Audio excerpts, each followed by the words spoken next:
জল জীবন মিশনের কাজের অগ্রগতি দেখতে ঝালদায় এলেন কেন্দ্রীয় প্রতিনিধি দল। আজ মঙ্গলবার ঝালদা থানার পোস্তাবেড়া গ্রামে জল জীবন মিশন প্রকল্প দ্বারা নির্মিত রিজার্ভার নির্মাণের কাজ খতিয়ে দেখলেন কেন্দ্রের দুই প্রতিনিধি দল, যেখানে জেলার পিএইচই ইঞ্জিনিয়ারদের সাথে বিভিন্ন বিষয়ে আলোচনা হয়। এই বিষয়ে পুরুলিয়া জেলা পিএইচই এক্সিকিউটিভ ইঞ্জিনিয়ার জানান, আজ কেন্দ্রীয় দুই প্রতিনিধি দল ঝালদা 1 নম্বর ব্লক ও ঝালদা 2 নম্বর ব্লকের এই দুটি ব্লকের দুটি রিজার্ভারের কাজ দেখতে এসেছিলেন। তারা দেখে গেলেন ও সমস্ত রিপোর্ট জমা করবেন।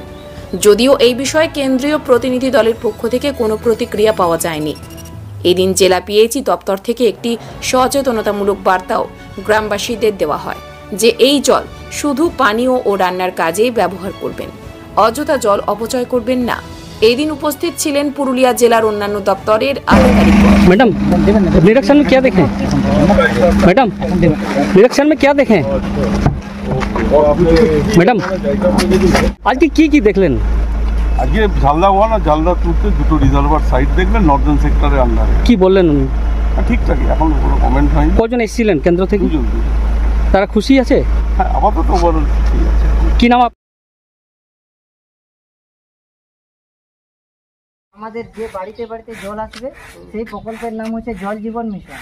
এই জল জীবন মিশনের উদ্দেশ্য হচ্ছে যে আমাদের বাড়িতে বাড়িতে বিশুদ্ধ নিরাপদ পানীয় জল সরবরাহ করা। এটার অঙ্গীকারবদ্ধ হচ্ছে আমাদের পিএইচই দপ্তর, ঠিক আছে। তো এই জল আমাদের অপচয় করা যাবে না। 4টে কাজে লাগানো হবে: রান্না করার কাজে, খাওয়ার কাজে, হাত ধোয়ার কাজে, আর যেটা মাজা বাসন ধোয়া এক জলে ধোয়া হয় সেটার কাজে, ঠিক আছে।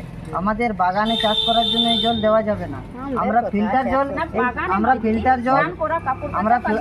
জল যেটা বাজারে পাওয়া যায় সেটা আমরা কিন্তু অপচয়